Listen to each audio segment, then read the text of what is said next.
বৃষ্টি উজানের ঢলে পানি বেড়েছে তিস্তা, ধরলা, দুধকুমারের। উত্তরাঞ্চলে 4 দিনের মধ্যে স্বল্পমেয়াদী বন্যার পূর্বাভাস সতর্কীকরণ কেন্দ্র। ঘরবাড়ি সহ ফসলি জমি প্লাবিত হওয়ার শঙ্কা। নদ নদীর পানি বাড়ায় কুড়িগ্রামে চরাঞ্চল ও নিচু এলাকায় কিছু ফসলের ক্ষেতে পানি ঢুকে পড়েছে। তবে পানি আরও বৃদ্ধি পেলে ঘরবাড়ি সহ ফসলের ক্ষেতে প্লাবিত হওয়ার শঙ্কা করছে স্থানীয়রা। এদিকে পানি বাড়ায় আবারও ভাঙন শুরু হয়েছে রংপুরের মহিপুরের দ্বিতীয় তিস্তা সেতুর পশ্চিম পাশের সেতু রক্ষা বাঁধে।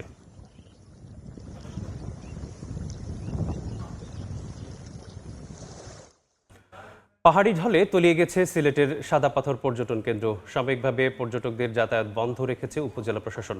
বিস্তারিত জানাতে ভোলাগঞ্জ পর্যটন কেন্দ্রে আছেন রিপোর্টার অপু বণিক, যুক্ত হচ্ছে তার সঙ্গে।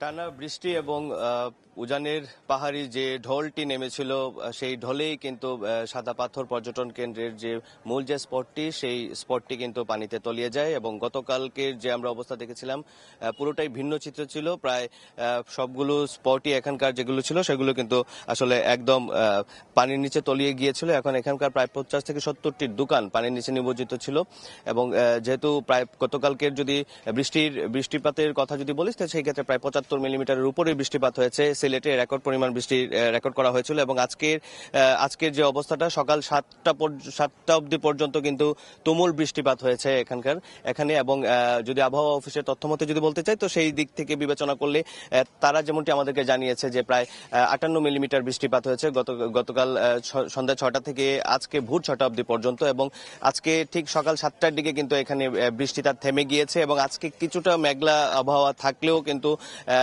এখানে পর্যটন সংশ্লিষ্টরা যেমনটি বলছেন যে পানির ভয়াবহ যে চিত্রটা ছিল সেই চিত্রটা কিন্তু আজকে কিছুটা হলেও কমেছে এবং মূল যে স্পটটি রয়েছে সেখানে প্রায় 2500 স্কোয়ার ফিটের যে মূল যে জায়গাটি সেই জায়গাটাতে আসলে পানির লেভেলটা কমে গিয়েছে এবং আসলে কিছুটা হলেও দৃশ্যমান হয়েছে এমনটি তারা বলছেন এবং ভ্রাম্যমাণ যে ব্যবসায়ীরা ছিলেন তারা কিন্তু আসলে ভেতরের দিকে প্রবেশ করার চেষ্টা করছেন। যদিও জেলা প্রশাসনের পক্ষ থেকে এখন অবধি পর্যন্ত কিছু জানানো হয়নি। আমরা কথা বলেছিলাম এখানকার উপজেলা নির্বাহী কর্মকর্তা যিনি রয়েছিলেন রবিন মিয়াত, ওনার সাথে কথা বলছিলাম। তিনি যেমনটি বলছেন যে আসলে এখন অবধি পর্যন্ত তার পক্ষ থেকে বা উপজেলা প্রশাসনের পক্ষ থেকে এমন কোনো সিদ্ধান্ত হয়নি যে পর্যটন স্পট খুলে দেওয়ার মতো কোনো কিছু আছে। তবুও তার কিন্তু আসার কথা রয়েছে এবং তিনি আসার পরে আসলে সরজমিনে সেই মূল স্পটটি কিন্তু ভিজিট করবেন এবং ভিজিট করে পরবর্তীতে আসলে সিদ্ধান্ত দেওয়া হবে যে আজকে পর্যটন স্পটটি খুলে দেওয়া হবে কিনা। তবে এখানকার প্রায় 173টি নৌকোর মধ্যে কিন্তু আজকে প্রায় এখন অবধি পর্যন্ত প্রায় 30টির উপরে নৌকা আমরা ঘাটে